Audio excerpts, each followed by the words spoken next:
We're breaking down the architectural blueprint for building a captivating digital narrative, right from scratch. Think of this explainer as your ultimate foundational guide. So, here's our totally stress-free agenda. We're covering 4 straightforward steps today. 1. Story first, technology second. 2. Ask the dramatic question. 3. Map your story beats. And 4. Define audience and purpose. Simple enough, right? Let's get to it. Starting off with step 1, story first, technology second. This is the absolute narrative foundation of your project. Look, every digital story you see online, no matter how insanely polished or visually complex it ends up, just starts as a tiny seed. It might be a very distinct message you want to get across, a deeply personal memory, or just some wild scenario playing out in your head. Now, there's this really common myth out there that creating a digital narrative means you have to instantly be this tech-savvy genius, that you've got to dive straight into software, editing tools, and flashy visuals. But the reality? Digital creators actually follow the exact same early steps as traditional writers. You're selecting a topic, researching, and outlining. All that heavy technology stuff, just set it aside for later. And that brings us to our golden rule. Storytelling comes first, technology second. I absolutely love this because it just sets the priorities straight.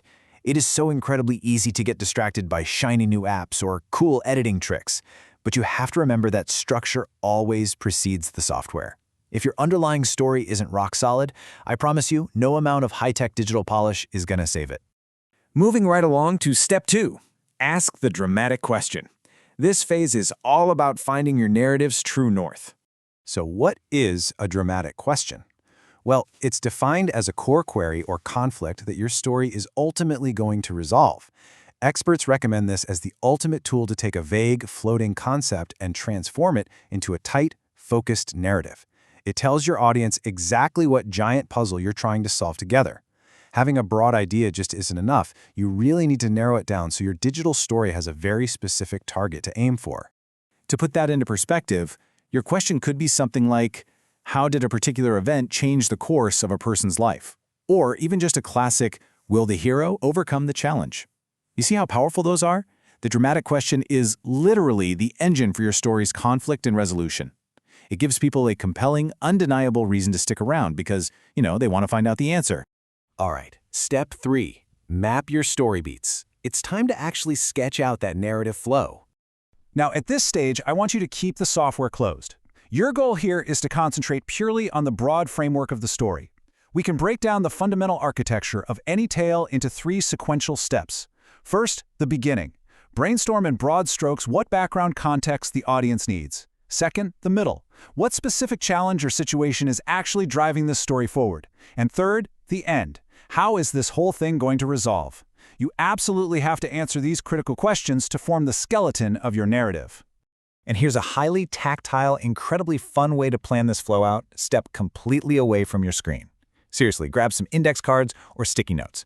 Just jot down your key story beats. Those are your major events or turning points. Then, arrange them on a wall or a big desk.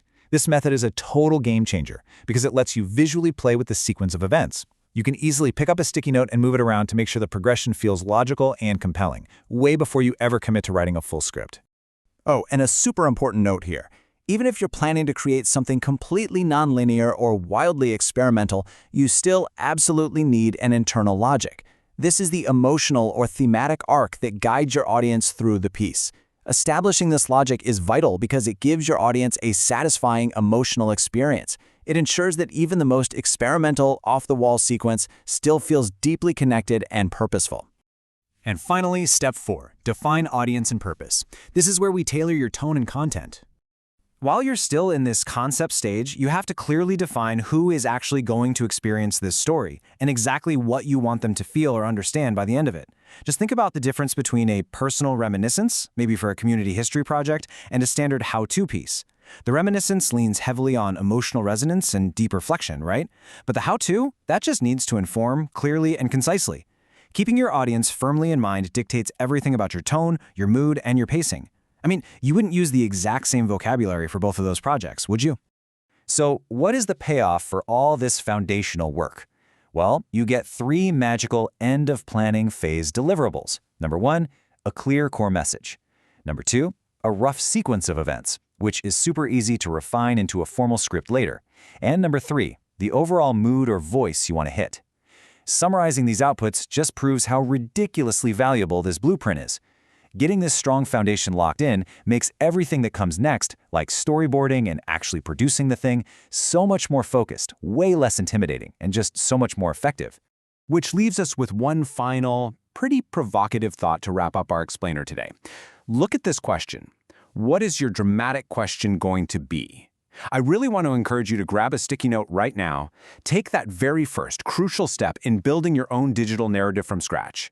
Figure out the conflict, formulate that core query, and let the storytelling begin.